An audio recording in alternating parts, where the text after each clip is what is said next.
पुरानी हवेली horror story. कहते हैं इस दुनिया में कुछ ऐसे राज हैं जो सामने ना आए तो ही अच्छा है। इस दुनिया में कुछ शक्तियां हैं जिन्हें हम देख नहीं सकते पर महसूस जरूर कर सकते हैं। उन्हीं में एक भयानक शक्ति हर 100 साल बाद जाग उठती है। आज की कहानी उसी शक्ति के बारे में है। रिहान और नेहा दोनों ही राइटर्स थे और मुंबई शहर की भागदौड़ से थक चुके थे। दोनों ने फैसला किया कि वो मुंबई शहर से दूर एक घर ढूंढेंगे और वहीं रहेंगे। महाराष्ट्र में एक छोटे से गांव में उन्हें एक हवेली मिली और वो दोनों उसमें शिफ्ट हो गए। हवेली पुरानी थी लेकिन बेहद खूबसूरत। हवेली के मालिक की मौत हो गई थी और तब से वो खाली पड़ी थी, इसलिए वो उन्हें सस्ते में मिल गई। सब कुछ अच्छा था, पर एक दिन जब रियान अपना पुराना सामान अनपैक कर रहा था तब उसे बेसमेंट से एक आवाज आई। उसने बेसमेंट का दरवाजा खोला तो उसमें एक पुरानी रॉकिंग चेयर पड़ी थी जो बार बार एक बड़े से संदूक पर अपने आप गिरे जा रही थी। वो संदूक बहुत पुराना था और उस पर जंग लगा ताला भी था। रियान को ऐसा लग रहा था जैसे उस संदूक के अंदर से कुछ हिल रहा है। रिहान ने उस संदूक पर लगे ताले को तोड़ दिया। जब उसने वो संदूक खोला तो अचानक उसे एक ठंडी हवा महसूस हुई। उसके अंदर लाल कपड़े में लिपटी एक गुड़िया थी जिसके नीचे एक किताब पड़ी थी और उसके कुछ पेजेस फटे हुए थे। उन पेजेस पर लिखा था, त्रिगोरी छूना मत। ये गुड़िया आत्माओं को आकर्षित करती है। पर रियान खुद को रोक नहीं पाया। उसने उस गुड़िया से वो लाल कपड़ा थोड़ा सा हटाया। गुड़िया की आंखें सफेद थीं और शरीर काला। उस गुड़िया में कुछ अजीब सी बात थी, इतनी कि रिहान उस गुड़िया समेत उस संदूक को ऊपर अपने स्टडी रूम में ले गया। लेकिन इस घटना के तुरंत बाद रिहान की जिंदगी पूरी तरह से बदल गई। रिहान को पूरी रात अजीब सी आवाजें आती रहीं, जैसे कोई दर्द में चीख रहा है, उसे बुला रहा है। लेकिन जब जब वो आंख खोलता तो कमरे में उसके और उसकी वाइफ नेहा के अलावा कोई नहीं होता। एक बार रियान अपनी स्टडी में बैठा कुछ लिख रहा था कि अचानक ही कमरे की सारी लाइट्स फ्लिकर करने लगीं और कुछ ही सेकंड्स में कमरे की सारी लाइट्स और बल्ब एकदम से फट गए। तभी उसे घर के बाहर किसी के जोर से चिल्लाने की आवाज आई। उसने बाहर जाकर देखा तो वहां एक काली बिल्ली बेरहमी से मरी पड़ी थी। उस दिन के बाद से रियान को हर वक्त ऐसा महसूस होने लगा था कि उनके घर में कोई और भी है। वो बेसमेंट की रॉकिंग चेयर सारा टाइम अपने आप ही हिलती रहती। हर समय रियान को चीखें सुनाई देती। उसे रात के अंधेरे में घर के अंदर मरे हुए लोगों के चेहरे भी दिखने लगे थे।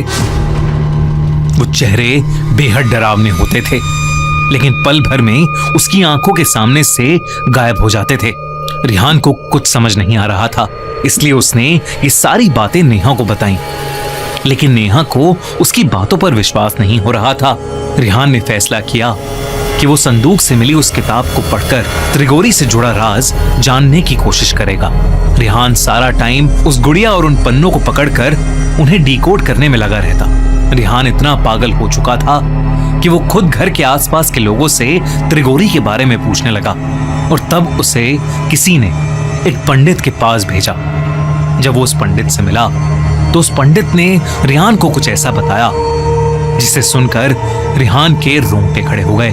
उसने बताया कि हर 100 साल में एक अजीब घटना होती है जब चैत्र अमावस्या, चैत्र पूर्णिमा और बैसाखी अमावस्या एक ही महीने में आते हैं और तब एक बहुत ही भयानक काली शक्ति जाग उठती है, त्रिगोरी।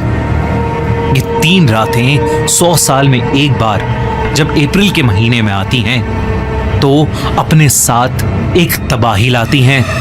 1 अप्रैल चैत्री अमावस्या से लेकर 30 अप्रैल यानी बैसाखी अमावस्या तक अप्रैल शताब्दी का सबसे खतरनाक महीना बन जाता है और इस पूरे महीने को कहते हैं काल त्रिगोरी। त्रिगोरी अपने साथ एक ऐसा कहर लाता है जो सब कुछ बर्बाद कर सकता है। उस पंडित ने रिहान को बताया कि जिस गांव में रिहान अभी रह रहा है वहां 100 साल पहले एक काला जादू करने वाली औरत ने उसी लाल कपड़े में लिपटी गुड़िया का इस्तेमाल करके काल त्रिगोरी को अपनी नींद से जगाने की कोशिश की थी। और तब एक ही रात में पूरा का पूरा 500 लोगों का गांव मारा गया था और आसपास के सारे गांव में ऐसी बीमारियां फैलने लगी जिसने कई लोगों की जिंदगी बर्बाद कर दी। ये सब सुनकर रिहान ने उसी पंडित से मदद मांगी। उस पंडित ने रिहान को 2 काली बिल्लियां दी और कहा कि वो अगले 2 दिन में उसके घर आएगा और त्रिगोरी को शांत करेगा। रिहान पूरा दिन घर में उस पंडित के बताए शुद्धिकरण के नुस्खे आजमाता रहता और उन काली बिल्लियों को 24 घंटे अपने पास रखता। रिहान नेहा से कहता कि ये काली बिल्लियां उनको घर की प्रेत आत्मा से बचाएंगी। नेहा से अब रिहान का पागलपन बर्दाश्त नहीं हो रहा था। 2 दिन बाद वो पंडित उनकी हवेली में आया। पूजा का सामान देखकर ही रिहान और नेहा की रूह कांपने लगी, क्योंकि उसमें इंसानी खोपड़ी, मरे हुए जानवर और ऐसी ही बेहद अजीब अजीब चीजें थीं। लेकिन उस पंडित ने रिहान को हिम्मत रखने को कहा। उसने हाथ में एक लाल कपड़ा लिया और उस लाल कपड़े से उस गुड़िया को निकाल के पूजा स्थान के बीचों बीच रख दिया। पंडित ने देरी ना करते हुए पूजा शुरू की और मंत्र आवाहन से काल त्रिगोरी को शांत करने की कोशिश करने लगा। पूजा शुरू करते ही रिहान को बहुत तेज दर्द में किसी की चीखें सुनाई देने लगी। तभी रिहान और नेहा ने देखा कि गेट की दीवार के अंदर से एक बहुत ही डरावनी 10 फीट लंबी परछाई निकली है जो उनकी तरफ आ रही है। जैसे जैसे वो परछाई उनकी तरफ आ रही थी वैसे वैसे घर की सारी लाइट्स अपने आप फूटती जा रही थीं। तभी एकदम से बहुत ही तेजी से दरवाजा खुला और वो परछाई घर के अंदर आकर हवा में कहीं गायब हो गई। और तभी घर की सारी चीजें हिलने लगीं। वो बिल्लियां आपस में एक दूसरे से इतनी बुरी तरह लड़ने लगीं कि उन्होंने एक दूसरे को नोच काट कर मार डाला। नेहा को अपनी आंखों पर विश्वास नहीं हो रहा था। उसे लगा कि ये सब उस गुड़िया की वजह से हो रहा है, इसलिए उसने हड़बड़ी में बिना लाल कपड़े के उस गुड़िया को उठाया और उसे काट कर जला दिया। ये देखते ही वो पंडित कांप उठा। उसने बताया कि काल त्रिगोरी से ऐसे छुटकारा नहीं मिलेगा और बिना लाल कपड़े के उस गुड़िया को छूने की हिम्मत करके नेहा ने अपने पूरे परिवार को संकट में डाल दिया है और अब उन्हें मरने से कोई नहीं बचा सकता। वो पंडित पूजा को बीच में छोड़कर ही घर से जाने लगा। रिहान उस पंडित से मदद की भीख मांगता रहा, लेकिन वो पंडित इतना घबराया हुआ था कि उसने कुछ नहीं सुना और वो वहां से चला गया।